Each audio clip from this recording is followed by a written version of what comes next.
My name is Sam Otten, and with me is Jason Book. And in this video, we're going to be talking about the DC Films event that they had this week on the CW network, which they called Dawn of the Justice League. So they gave us a half-hour glimpse with Jeff Johns and Kevin Smith at some of the upcoming movies in the DC Extended Universe. So we're going to go through some of the big ones and give our reactions to what we saw and the excitement that we have brewing for these movies. So first up, let's start with the big one coming in March, which is Batman v Superman. So we got to hear Jeff and Kevin talking about this movie. We got to see a few, short little new shots, but just also a kind of a new introduction to the movie. So what was your take on the coverage that they gave to BVS? I thought it was good. Not a lot of new stuff, as you were saying, but it just kind of reinforced what's out there already and got people, a little more excited for the elements of it becoming something bigger than just the Batman v Superman movie and kind of this shared universe. So I was down with that. And even though Kevin Smith looked kind of funny and it almost looked like he was wearing his old clothes, he lost a lot of weight. And him and Jeff Johns, you could totally tell they were selling this to us, but they didn't really need to. But they did a good job, and got people more excited for it, which is always a good thing.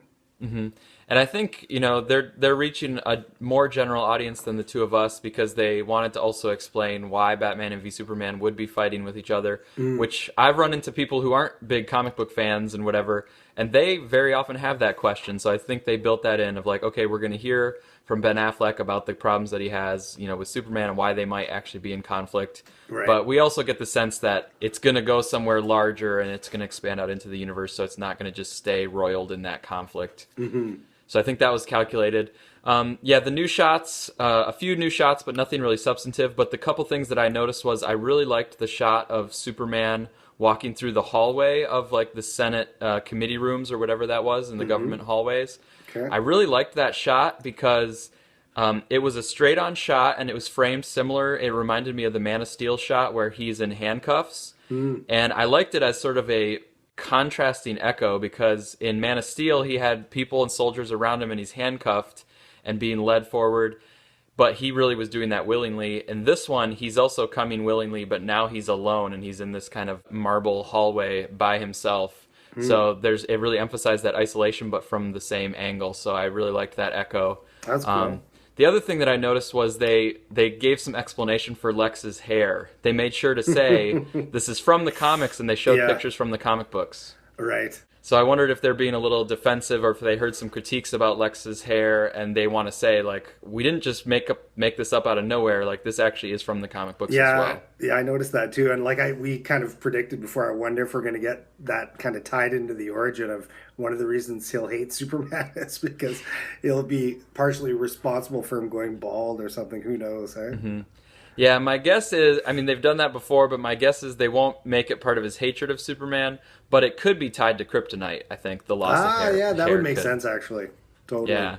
And the other thing I was going to ask you about was the charge. So we saw this new shot, which I believe was in the IMAX event. That was kind of the exclusive event last year. Okay. I didn't get to see the IMAX event, but it was Batman in his armored suit and Superman lining up at each other and then coming right at each other. So what'd you make of that shot? Yeah, we're getting a lot of these superhero films where we see this now. It's going to be in the Captain America Civil War, probably Iron Man and Captain America.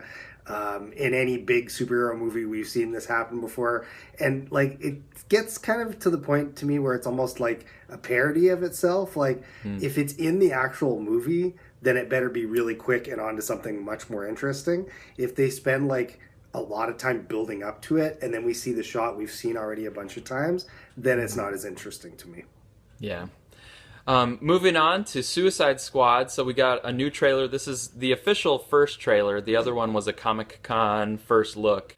And I will say for Suicide Squad, it has moved up in my anticipation. So Batman v Superman has been my most anticipated thing for a while. But Suicide Squad now has kind of jumped right up behind Batman v Superman, so I'm pretty excited about this movie. What'd you make of the new trailer? I thought the trailer was really good. At first, when I heard the Queen song, I was like, oh man, if you're going to use something that iconic of a song, you better do a great job. But they really did a good job with the trailer. When they actually had the machine gun bits firing to the beats in the song, I thought that was a little much, but it did a good job of showing all the different personalities and characters we're dealing with. It looks like it's definitely got a different tone than any other superhero movie we've seen. Mhm. And I really want to see how we get that Batman cameo in there because I'm interested in that as well. I agree with you about the tone being unique, but also the tone seeming really strong. Like it really seems like Mm, they knew what they were going for with the tone. yeah. And from what we've seen so far, I feel like they're pulling it off. I mean, we haven't seen a lot, but from what I have, I've gotten a really good sense of that. Yeah, it's kind of like the bad guy version of the Dirty Dozen or something like that, it looks Mm. like. Yeah, and the thing that really stood out to me from this trailer was Boomerang and Jai Mm. Courtney's performance. I was really kind of like raising my eyebrows, like, "Whoa, is Boomerang going to actually be like a pretty cool character?" He had several shots in there, like coming out of the bag when they cut him out of the bag, and he's just like, "Let me out of here!" He's like stumbling out of it and then Yeah. going right after the guard, and him yelling in his cell, and then later cracking the can.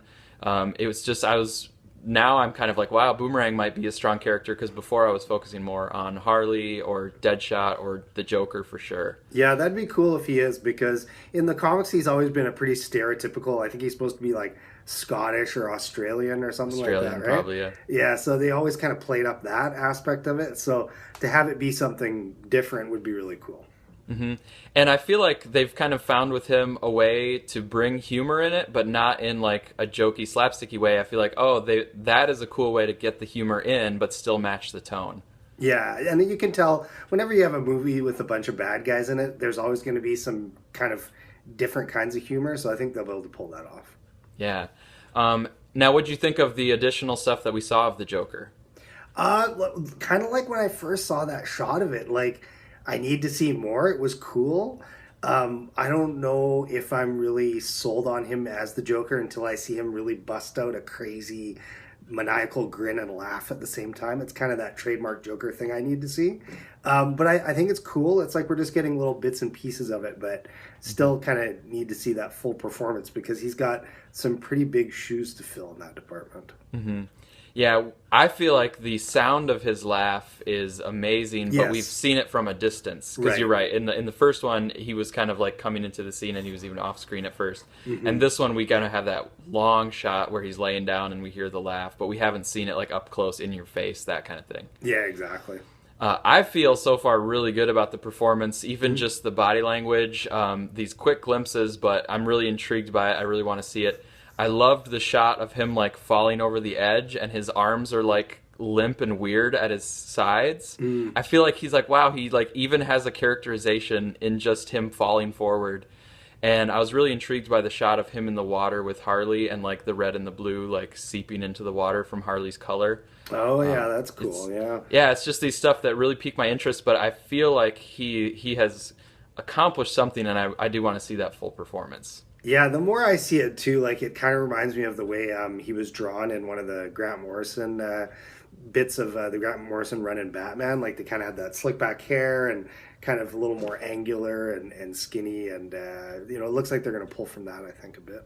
hmm So yeah, pretty excited about that one. Pushing onward, we got some good stuff from Wonder Woman. So they talked to Patty Jenkins, they talked to Gal Gadot, and I was expecting to just see a couple shots from like the set, but I was pleasantly surprised that they actually have shots from the movie. Like, oh wow, these are Hmm. actually some images. We got horseback, we've got her in a tree, we've got her trying on clothes, and with Chris Pine's character Steve Trevor. So what'd you make of that? The few minutes that we got of Wonder Woman. Well, the battle scenes looked really cool.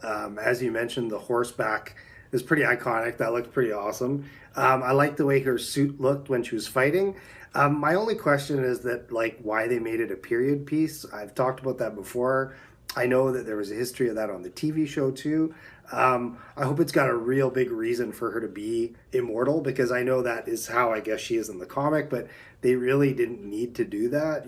So, it kind of brings up an interesting I guess, arc for the character, if it's going to have like a Captain America vibe to it where she's a woman out of her time or something like that. So I'm interested to see what they do with that. hmm I'll give you a couple initial ideas of why they might have chosen to go with a period piece and chosen World Mm, War One. yeah. So one thing that I just heard recently is that the movie is going to come out on the 100th anniversary of the United States entering World War One. Oh, wow. So it might actually be a chance to sort of tie into some historical things where there's retrospectives and looking back, and then this movie can tie into that. Hmm. But I think there might be some story points too because there's been different origins and different stories for Wonder Woman, and so I liked that Jeff Johns kind of laid it out as, okay, the Amazonians are on Themyscira, and they were charged with protecting the men and protecting the world of men, but they have shirked that responsibility and said, no, it's not worth it. We've basically kind of rejected them because they've gone down dark path. But Wonder Woman has been saying, like, no, we need to take up our charge of protecting this world of men. And to me, I think World War One can tie in here because that's a moment where it's really like a choosing point. Like, you could view it as the worst part of men, that they're going into this world war, or you could view it as the moment when the world of men need Wonder Woman or need the Amazonians the most. It's like, wow, this is like their lowest point. They need somebody to come in and help and raise things out. So I think that could tie in. It also could just be something like World War One being the WW and having Wonder Woman and just having those double W's working out as well. Yeah, and So, also we've talked about this one before too, is that World War II's been done to death in a right. lot of movies, so maybe they're just going for something different. As long as it makes sense in the long run, I'm down with it for sure. So yeah, I was excited about that. I also liked giving her the credit as the best fighter in the DC universe, Jeff Johns said.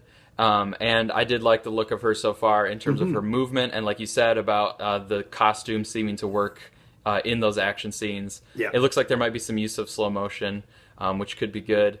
And I really liked Patty Jenkins. She only had a couple little quotes, but I really liked how Patty Jenkins said that she's a kind and loving character, but that does not take away from her power.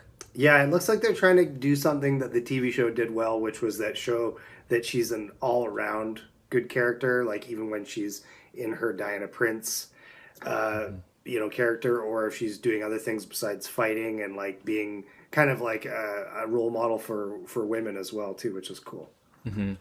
And these images, it's very early and they're still filming.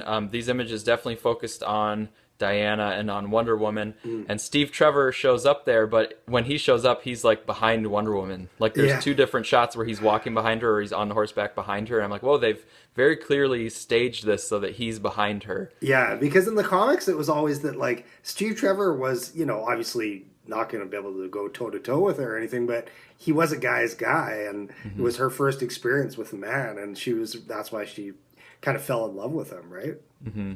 Yeah, so we didn't really get a sense of how that's going to play out, or we didn't get anything that really featured Steve Trevor, but I'm definitely intrigued, and I like that it has a visual style. So, and I liked what Patty Jenkins was saying about it. So it definitely increased my excitement for that movie as well. If that's what the job was, then I think that was accomplished for me at least. Yeah, for sure. So they also ran through some other Justice League members that have films forthcoming, but they're further out. So they just gave them, they gave a little bit of an introduction maybe for the general population to sort of make sure they know who Aquaman is, what the Green Lantern Corps is and stuff. So any thoughts on either Aquaman, Flash? We had Green Lantern Corps, and then we had Cyborg. So they did quick intros to those. I'll just quickly mention all three. So I thought Cyborg looked cool. Obviously, they're pulling a lot from that first Justice League arc that Jeff Johns did with Jim Lee. So that should be great. Especially, I like the part where he said, oh, it's like he's on 24 hours a day. He doesn't need to sleep. He's constantly uploading and downloading information. That's pretty cool. And I like how Kevin Smith acknowledged that, like, this, even though Cyborg was created a couple decades ago, this is a nice time to have a character like Cyborg who's plugged in and who's getting all this data and stuff. Yeah, no doubt, totally. So it'll work good for that. I still don't think he should have his own movie, though. As far as The Flash went, as soon as they showed the kind of little blurb and talked about the origin, and they showed like the concept art of Ezra Miller as Barry Allen, I'm like, okay, none of this is different than what's already on the TV show. Then we see the suit. It kind of had an armored feel to it. So I don't mind that if it's going to be different, but I just think they need to do something different to distinguish it from what they're already doing on the show. As I've said before, the show is knocking it out of the park. So come at it from a different perspective is all I would say. And finally, Green Lantern, you could tell because they're being, kind of wary mentioning even Green Lantern after the movie didn't do too well. They kind of just threw some shots in at the end, and it looked like it was just stuff right from pages of a comic book. So I think the Green Lantern Corps sounds cool, but they really need to maybe like play with the Green Lantern aspect that we've liked in the Justice League comic, is that he's kind of a likable dick, and like, not make it too funny, but like make it like he's the guy in the Justice League that doesn't really give a crap. Maybe like the Han Solo in the Justice League, bit of a disbeliever or something like that. Yeah.